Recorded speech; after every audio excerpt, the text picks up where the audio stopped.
Death is such an inevitable and undeniable reality that no human living on this earth, no matter how powerful or wealthy, can ever escape it. As soon as your eyes close to this fleeting world, a new life will immediately begin that has no end. That eternal life, that never-ending journey. But have you ever sat in solitude and thought about what is actually waiting for you in that eternal home? Will there be the cool shade of paradise where rivers flow with milk and honey, or will there be the blazing fire of hell whose fuel is humans and stones? Honorable viewers, in today's video, we are going to face a bone-chilling reality that is enough to make the hair of any believer stand on end. Allah in His book and His final messenger, Prophet Muhammad, in his Hadiths have already informed us why a vast majority of people will go to hell on the Day of Judgment. Yes, you heard it right, a vast majority of people. Those who perhaps considered themselves very successful in the world, but will prove to be failures on the scales of the hereafter.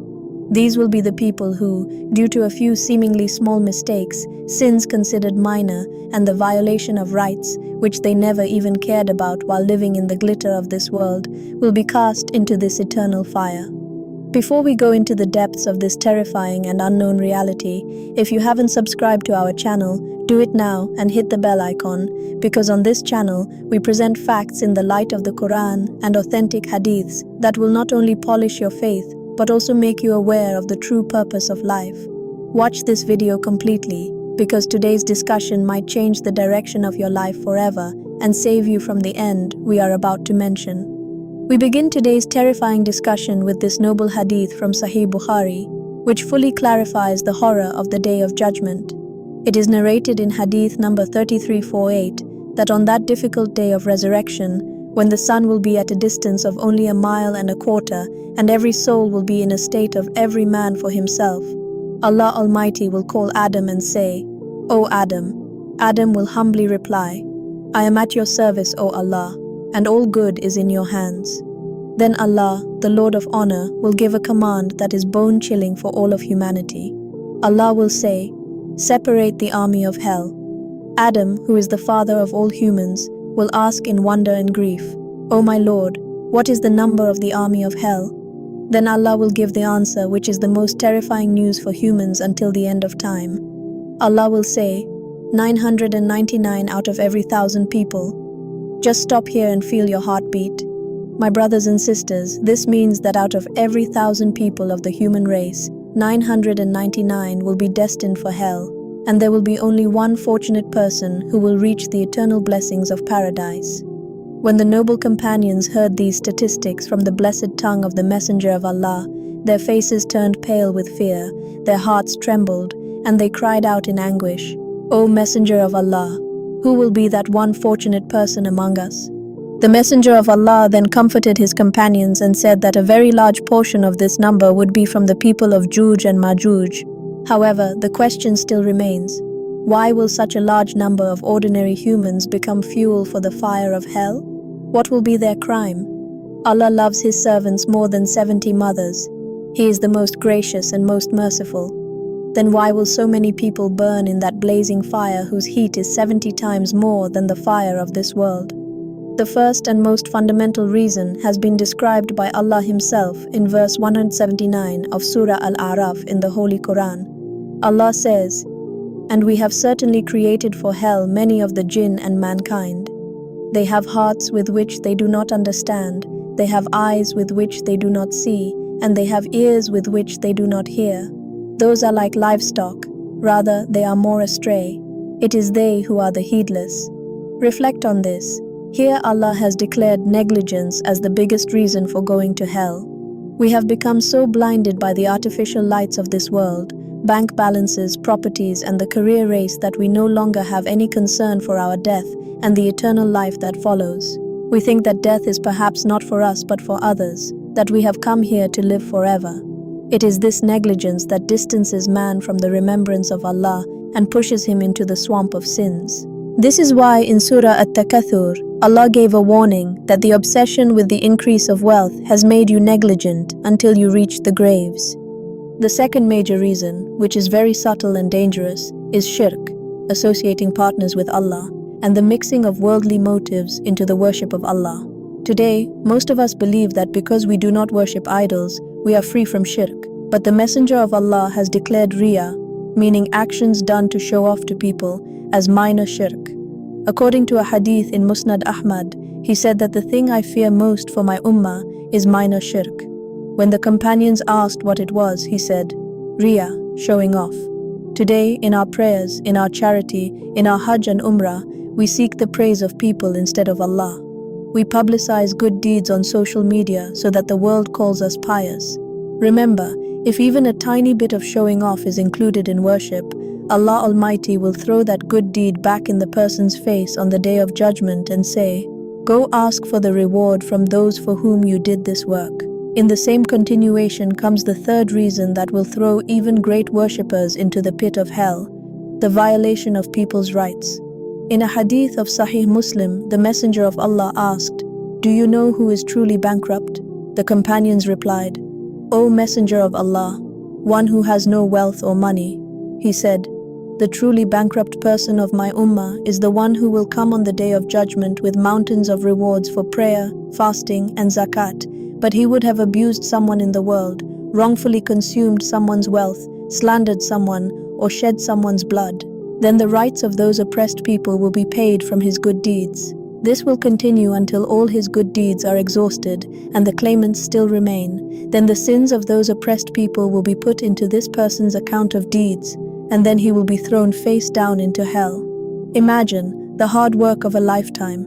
Night prayers prayed by waking up on cold nights, fasts in the heat of summer, and charity worth millions will be wasted just because you hurt your brother's heart, stole the property of an orphan, or deprived your sister of her inheritance. Allah might forgive his own rights, but the rights of his servants will not be forgiven until that servant himself forgives. The fourth major reason that makes the path to hell easy is the disasters of the tongue. When the Messenger of Allah was asked what thing would take the most people to hell, he said, "The human's mouth, tongue, and their private parts." This tongue of ours is seemingly a small piece of flesh, but it builds mountains of sins that destroy a person. Backbiting, meaning speaking ill of someone behind their back, has become a mandatory part of our gatherings today. The Quran has equated backbiting to eating the flesh of one's dead brother. Besides this, lying, which is the root of all evils, has become an art in business and social life today.